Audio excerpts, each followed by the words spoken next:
Assalamualaikum warahmatullahi wabarakatuh. Perkenalkan, nama saya Muhammad Kinwazel. Kami dari kelompok Kompre 21. Ada saya Muhammad Kinwazel dengan kedua teman saya, Dilan Jansen Purnomo dan Ahmad Nafa Alim Arasyid. Kami kelompok 21 hari ini akan mempresentasikan tentang tugas yang sudah diberikan. Kami kelompok 21 mendapatkan soal mengenai desain dan sistem AC atau pendingin udara pada ruangan, dan kami kelompok 21 mendapatkan pada ruang fitness. Berikut adalah penjelasan dan presentasi dari kelompok kami.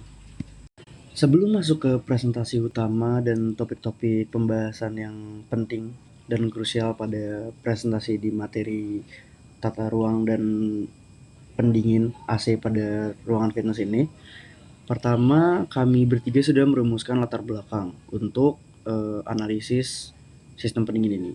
Sistem pendingin udara pada gym berfungsi untuk mengatur suhu dan kelembaban agar tetap dalam batas kenyamanan, terutama karena intensitas aktivitas fisik yang tinggi cenderung meningkatkan suhu ruangan. Beban pendinginan di gym seringkali lebih besar dibandingkan bangunan komersial lainnya, karena adanya panas tambahan dari peralatan olahraga, tubuh pengguna, dan peralatan elektronik. Standar seperti ASHRAE atau American Society of Heating, Refrigerating, and Air Conditioning Engineers merekomendasikan agar sistem pendingin udara didesain secara spesifik berdasarkan karakteristik ruangan untuk menjaga sirkulasi udara dan kualitas udara dalam ruangan yang optimal. Berikut adalah komponen-komponen utama atau yang biasa disebut sebagai parameter ruang. Nah, di sini sudah tercantum parameter-parameter apa saja yang mempengaruhi ruangan fitness yang sudah kelompok kami kerjakan. Yang pertama ada ukuran ruangan, itu menentukan dimensi dan menghitung volume ruangan yang didinginkan. Lalu yang kedua ada jumlah penghuni. Ruang fitness cenderung menampung banyak aktivitas yang bergerak, sehingga harus diperhitungkan beban panas yang berasal dari jumlah pengguna ruangan. Yang ketiga ada aktivitas di dalam ruangan. Aktivitas di ruang fitness termasuk latihan fisik yang menghasilkan panas tubuh. Hal ini meningkatkan kebutuhan pendinginan, karena pengguna menghasilkan lebih banyak panas dibanding aktivitas sehari-hari. Lalu yang keempat ada peralatan elektronik. Ruang fitness biasanya dilengkapi dengan peralatan olahraga elektronik seperti treadmill dan sepeda statis yang menghasilkan panas tambahan. Lalu yang kelima ada lampu. Tentukan jenis dan jumlah lampu yang digunakan di ruang fitness. Lampu berkontribusi terhadap beban panas yang perlu dikendalikan. Lalu ada isolasi atau material bangunan, termasuk dinding, jendela, dan langit-langit yang digunakan berpengaruh pada seberapa baik ruangan mempertahankan suhu, sehingga mempengaruhi kapasitas AC yang diperlukan. Lalu yang ketujuh ada pertukaran udara segar atau fresh air. Untuk kenyamanan dan kesehatan, ruang fitness membutuhkan ventilasi yang baik untuk mengeluarkan CO2 dan membawa masuk udara segar, yang juga berpengaruh pada kapasitas pendinginan. Lalu yang kedelapan ada temperatur dan kelembaban udara luar. Temperatur dan kelembaban di luar ruangan perlu dipertimbangkan, terutama jika suhu luar sangat panas, yang bisa menambah beban pendinginan. Lalu yang terakhir ada sumber panas lainnya. Periksa apakah sumber panas tambahan seperti jendela besar yang menghadap matahari langsung atau area dapur kecil di dalam ruang fitness akan berdampak besar pada area pendinginan. Menyambung slide sebelumnya, tindakan desain juga berpengaruh. Berdasarkan faktor-faktor yang sudah disebutkan tadi, kapasitas pendingin yang dibutuhkan dapat dihitung dengan metode standar yang diatur oleh American Society of Heating, Refrigerating, and Air Conditioning. Kapasitas pendingin dihitung dalam BTU atau British Thermal Units atau kilowatt sesuai dengan kebutuhan ruangan. Dan juga pilih jenis AC yang tepat, split AC, ducted system, atau VRF, sesuai dengan ukuran dan tata letak ruangan serta tingkat kebisingan yang diinginkan. Nah, masuk ke Peraturan Menteri Kesehatan atau Permenkes Republik Indonesia Nomor 48 Tahun 2016 tentang standar kesehatan lingkungan kerja dan pemanfaatan ruang gedung untuk gedung perkantoran dan industri. Suhu udara yang dianjurkan adalah 20-26 Celcius. Namun khusus untuk ruang fitness adalah 20-22 Celcius. Lalu mengenai kelembaban udara diatur di dalam angka 40-60%. Lalu mengenai ventilasi atau pertukaran udara ada di 10 liter per detik dan per orang. Lalu ada konsentrasi CO2 tidak lebih dari 1000 ppm atau part per million yang membahas mengenai konsentrasi karbon dioksida. Lalu intensitas pencahayaan juga penting untuk diperhatikan. Intensitas pencahayaan yang diterapkan adalah 300 sampai 500 lux. Lalu ada kebisingan maksimal 55 dB untuk menjaga kenyamanan akustik. Nah, dari poin-poin itu ada implementasi standar yang perlu dilakukan.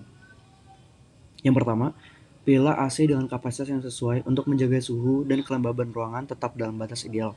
Yang kedua, gunakan sistem ventilasi tambahan atau air exchange system untuk mencapai pertukaran udara dan menjaga kadar CO2 di bawah 1000 ppm.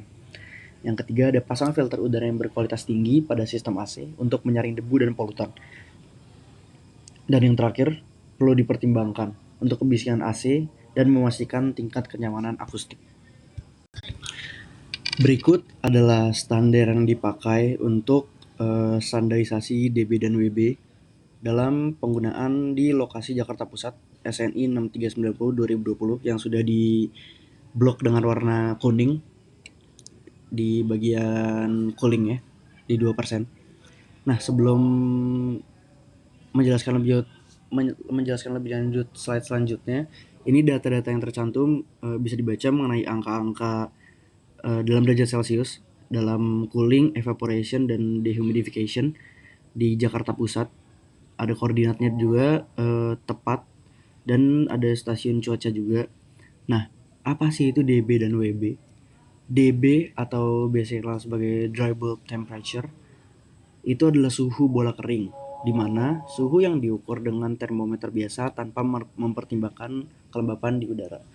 Lalu, suhu DB juga menunjukkan panas nyata tanpa pengaruh kelembaban dan sering digunakan dalam pengukuran kondisi lingkungan pada berbagai aplikasi. Contohnya HVAC dan proses pengeringan. Nah, kalau WB itu apa sih? WB atau Wet Bulb Temperature itu adalah suhu bola basah yang diukur menggunakan temperatur yang sudah ada sensor di ujungnya, dibasahi oleh kain, dan diuji pada kondisi udara yang mengalir. Suhu WB ini biasanya mencerminkan kelembaban udara karena pengukuran ini melibatkan pendinginan evaporatif. Dan semakin tinggi kelembapan, perbedaan antara DB dan WB akan semakin kecil. Jika kelembaban 100%, DB dan WB akan ada di angka yang sama. Jadi, perbedaan DB dan WB ini sebenarnya di bagian untuk pengukuran kelembapan udaranya. Kalau dalam ruang gym dan lingkungan yang sistem pengatur suhunya sudah otomatis, biasanya DB dan WB ini juga perlu diperhatikan untuk menjaga kenyamanan thermal yang ada. Begitu. Dengan DB di angka 33,3 dan WB di angka 25,7. Nah, slide selanjutnya ini adalah data-data untuk menunjang penghitungan beban pendinginan manusia yang beracuan pada data ASHRAE Handbook Fundamentals 2017. Nah, data-data ini penting untuk nantinya menghitung beban pendinginan manusia. Kenapa penting? Karena beban pendinginan manusia ini nantinya juga berpengaruh besar pada panas ventilasi atau sensible ventilasi, beban laten ventilasi yang nantinya akan dijumlahkan menjadi total beban pendinginan. Total beban pendinginan ini mempunyai beberapa aspek, yaitu dari Q dari manusia, Q peralatan, Q lampu, Q sensible, dan Q laten. Segitu penjelasan dari saya, Muhammad Kinol Azil. Selanjutnya akan dilanjutkan oleh teman saya, Alim. Silahkan, Lim. Jadi kita untuk mengetahui kebutuhan udara segar minimum beracukan pada SNI 6390 tahun 2020. Di sini disebutkan bahwa kebutuhan udara segar per orangnya dalam CFM per orang yaitu 20 dan liter per orangnya 10. Kebutuhan udara segar persatuan luasnya atau R-nya 0,8 dan 0,9. Kemudian untuk nilai standar kepadatan penghuni di angka 7 dan kebutuhan udara segar gabungan di angka 45 dan juga 23 sehingga kelas udaranya di level 2. Kemudian untuk mengetahui kebutuhan tingkat pencahayaan minimum kita juga beracuan pada SNI 6390 tahun 2020 yang dimana untuk ruang olahraga sendiri tingkat pencahayaan rata-ratanya atau lux minimumnya di angka 300 dan juga renderasi warna minimumnya di angka 80. Dan untuk mengetahui kebutuhan densitas daya lampu, kita juga beracukan pada SNI 6390 tahun 2020, yang mana untuk densitas daya lampu maksimum watt per meter persegi yaitu di angka 10,66. Di sini ada dimensi gedung fitness yang kita desain dengan mengacu ukuran-ukuran yang ada di internet, yaitu dimensi ruangan panjang 10 meter, lebar 10 meter dengan tinggi 3 meter. Sehingga luas dari gedung fitness tersebut adalah 100 meter persegi. Kemudian jumlah counter ada 1 unit, jumlah manusia diisi oleh maksimal 20 orang, dan jumlah pintu 1 buah, jumlah jendela 1 jendela besar. Aktivitas ruangan yang ada yaitu tentunya berolahraga dan operasional yang ada. Kemudian isi ruangan ada counter dan juga electrical yang ada, kondensor, kulkas, alat fitness, dan juga ada TV. Nah, berdasarkan tabel yang didapat dari densitas lampu tadi, untuk ruangan fitness sendiri sebesar 10,66 watt per meter persegi. Sehingga untuk perhitungan beban pendinginan dapat menggunakan rumus beban pendinginan sama dengan densitas lampu luas dari ruangan, yaitu 10,66 watt per meter persegi sama dengan dikalikan 100 meter persegi sama dengan 1066 watt.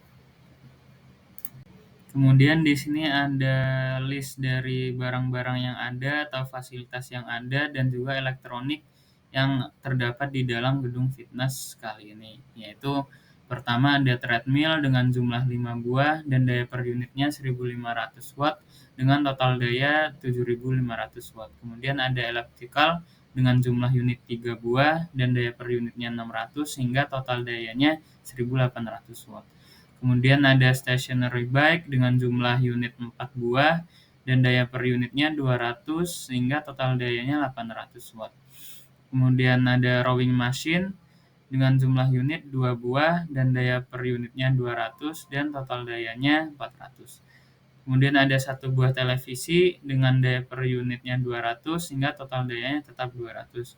Dan ada 2 buah speaker dengan daya per unitnya 150 watt sehingga total dayanya 300 watt. Dan juga ada pencahayaan total dengan sejumlah 800 watt sehingga total beban elektronik yang ada pada gedung fitness tersebut yaitu 11.800 kW. Dan untuk konversi ke BTU per hour dapat dilakukan dengan 11.800 watt dikalikan 3,412 sama dengan 40,261,6 BTU per hour. Jadi untuk pencahayaan gedung fitness kita memakai Philips Smart Wi-Fi LED downlight karena spesifikasi lumen outputnya yang mencukupi berdasarkan hitungan total lumen yang dibutuhkan yaitu 40.000 lumens. Dan lampu ini memiliki output lumens 4.000 lumens sehingga kita memakai 10 dari lampu ini. Lalu kita juga menghitung beban sensibel ventilasi, beban laten ventilasi, dan juga beban pendinginan manusia dengan menggunakan data metabolic heat generation dari ASRIN. Lalu pada akhirnya kita dapat menghitung total beban pendinginan dengan menjumlahkan kalor manusia, kalor peralatan, kalor lampu, kalor sensibel, dan kalor laten dengan hasil kalor total 72.674 watt. Oke, jadi ini adalah psychrometric chart untuk outside air dengan dry bulb temperature dan wet bulb temperature dekat terpusat yang diambil dari standar SNI 6197 2020 dan juga inside air yaitu udara dalam ruangan yang merupakan target dry bulb temperature dan wet bulb temperature. Kita juga bisa melihat relative humidity dengan aplikasi psychrometric analysis ini.